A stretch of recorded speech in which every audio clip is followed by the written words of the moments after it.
News 46 is brought to you by Comfort Hospice Care, where we give our patients and their loved ones peace of mind, knowing we provide the highest quality of care 24 hours a day, 7 days a week. For more information, call 751-0349.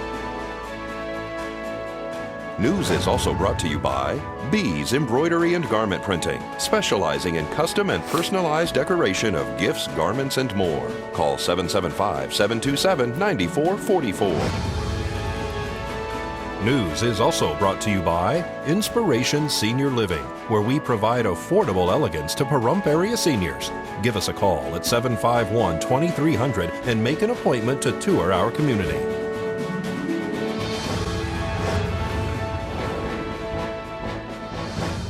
Tonight on News 46, traffic is diverted for a 3-vehicle accident.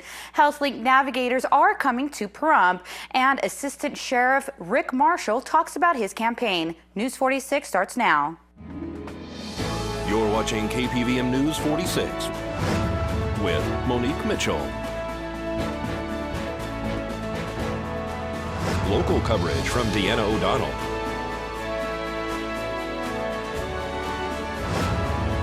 News 46, local coverage you can count on. Good evening. It's Wednesday, January 22nd, 2014. I'm Monique Mitchell for News 46. Well, 3 vehicles collided on Highway 160 this afternoon, blocking traffic in the northbound lanes. Deanna O'Donnell reports. Tonight's accident report is brought to you by Stovall & Associates. Don't expect insurance companies to have your best interest in mind. Stovall & Associates cares. Let us help you if you have been involved in an accident.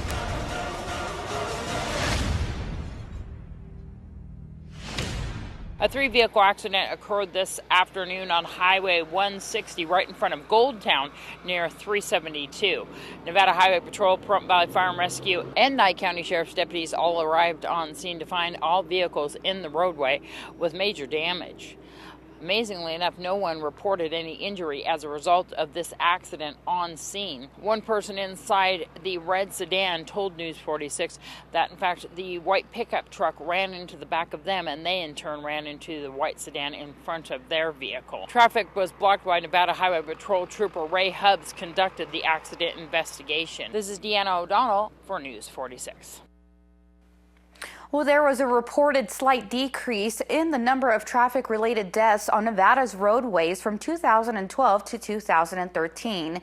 The Nevada Department of Public Safety has reported that the number of traffic-related deaths in Nye County went up last year. Deaths on Nevada's roadways decreased from 262 in 2012 to 259 in 2013. Nye County deaths increased by 37.5%. There were 11 reported deaths on Nye County roadways in 2013. That's 3 more than the previous year, where there were only 8 reported. In 2013, there were 8 vehicle occupants, 1 pedestrian, and 2 motorcyclists killed in 8 crashes across the county.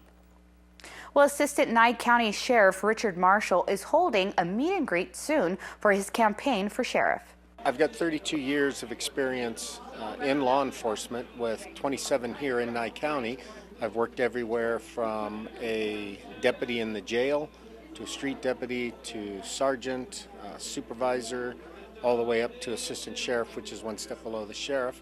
And there's some changes that I want to make on the department that I cannot make unless I'm sheriff. I can make the suggestions, which I've done, but unless you are the number 1 person, you cannot put the programs in place that you want to do. What are some of those? Would you like to expand on that? I want to reorganize the department. As many people are aware, we've lost almost 8 supervisors over the last 4 years that the county commissioners have not replaced, and I think that we can get more bang for our buck by a little bit of reorganization, moving some divisions under 1 supervisor, and I also want to involve volunteers more. I want to involve the public more. I want to get a community liaison officer that will act as not only a liaison to the community, but to the press as well. You also are really into the reserve program, aren't you? That's correct. We're currently expanding the reserve program. We have 7 reserves, but I think for a community the size of Pahrump, we should have at least 25. I believe in that program. I think it's a great way for people to give back to the community. I think it's a great way for people to find out if law enforcement is for them and if they're for law enforcement. Is there some things that you would like to mention that maybe that you've achieved over the last years as assistant sheriff that you would like to point out? You know, it's not just me, it's the men and women of the department. It's also the community coming together with the support that we need to get these programs launched. I think most people associate me with the grants on the department. We've written over $20 million worth of grants that have funded everything from officers to buildings to equipment. I'm very proud of our inmate work release program, where we take non-violent offenders that have made mistakes and allow them to continue working their regular day jobs to meet their financial obligations, support their families, and give to their self-esteem, I guess would be what I would look at. And they're able to continue that while they're in jail and then come back and spend their jail time at night. Is there some upcoming events that you would have so people can meet you, like a meet and greet, or how can they find out more about your campaign? They can go to rickmarshallnv.com for the campaign, and yes, I have a campaign launch on February 1st at 6 p.m. at Mountain Falls, and everybody's invited. They can also contact me at 775-209-2917, and I do learn to text, so if they text me, I'll get it as well. Well, once again, the Clark County Commission rejects the More Cops sales tax initiative. Commissioner Susan Brogger ended up being the deciding vote to reject the plan. It failed by a 4-3 vote. This last version would have raised the sales tax to 8.25% in 2 intervals, while also tapping into Metro's $136 million reserve to hire more officers. Well, is someone you care about getting older and possibly not doing so well behind the wheel? Marty Saltz reports on when you should possibly take action to protect them and others on the roadway. We plan for retirement, but what about for driving retirement? One key to turning over the keys, next on Prescription Health.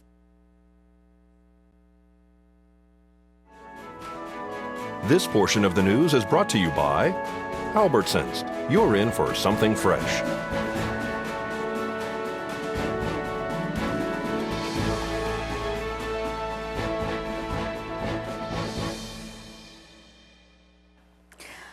Welcome back to News 46. Well, statistics show most people outlive their ability to drive safely about 6 years, and while people 75 to 84 have about the same accident rate as teenagers, once they are 85 years or older, that rate quadruples, according to Carnegie Mellon's study. When is the time to stop driving? It's such a touchy subject that seniors and their families avoid it. For older drivers, their independence is at stake. For families, it's about keeping mom and dad and other drivers safe. Now, new research says that getting the family doctor involved early on could help seniors plan for their driving retirement. Marty Saltz has the story. This health tip is brought to you by Desert View Hospital and Mountain Valley Physicians Group. Don't put your health on hold. We have time for you. Call us to schedule your appointment. 775-751-7100. Driving, it's the key to independence. As long as I can get my driver's license renewed, I'm going to stay under the wheel. When are we going to stop driving? 103. I think that there are a lot of people who know that they shouldn't be driving, but they still are because it's a freedom. Most seniors are safe drivers, but some are not. The University of Colorado School of Medicine asked elderly drivers about who should make the call to quit driving and when. Enter the family doctor. We were talking about whether preventive conversations would be helpful. This is like, say you're, pick an age, 65, you're still a safe driver, but at your routine appointment, your doctor says, hey, have you thought about 10 years from now when your skills start to decline? What we found was that older drivers were generally open to those kinds of conversations, but we also found those conversations really aren't happening. Doctors wait to see red flags like vision or memory problems. The study says anticipatory guidance, talking early and often about health and driving, might make it easier for older patients to discuss it. Many are also more likely to accept advice from their doctor than from a family member. I think the take home is not that family members shouldn't be involved, but the doctor should be. Dr. Betts says this is a public health issue. She's developing a screening tool for doctors called CRASH that could help them begin talking with their older patients about health issues and safe driving. I don't worry about that. I'm Marty Salt reporting.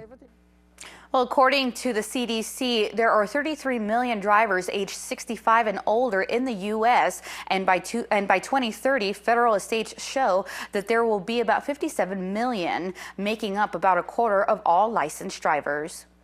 Well, are you having trouble signing up for universal health care on the Nevada HealthLink website? Well, help may just be around the corner. So many people, we hear in the news everywhere about the frustration with signing up for health insurance with the Nevada HealthLink, that you're on hold a long time, that the computers freeze up, even the insurance agents that are working within it are struggling with it. So we have a real unique opportunity for a handful of Pahrump area residents. On February 11th, the coalition has partnered with the Las Vegas Latin Chamber of Commerce, and they have 4 trained navigators. And these are the people that meet one-on-one with an individual or a family and go through whatever their health scenario is. So it's not on the phone, it's not on a computer, it's face-to-face, just like we're talking now, spending 45 minutes to an hour with somebody going through that process. So we have a very limited number of openings, and so if anybody's interested in one of these appointments with a navigator, a trained, experienced navigator, to work through the Nevada HealthLink, they can contact the coalition at 727-9970 and ask for Lolita. She's the keeper of the schedule. So these are one-on-one appointments with an experienced Nevada HealthLink navigator. Layoff notices went out today to 77 Bank of America employees in the Las Vegas area. The layoffs will go into effect in about 60 days. All of the employees who received layoff notices were in the company's mortgage and refinancing division. B of A is shutting down this division operation in Las Vegas. The layoffs are part of an ongoing staff reduction. There has been a 66% drop in the bank's portfolio of foreclosed homes, and also a decrease in the number of homeowners seeking refinancing because of a jump in the interest rate. None of the closures affect offices open to the public. Well, folks, keep it here because we're going to have more local news for you after these messages.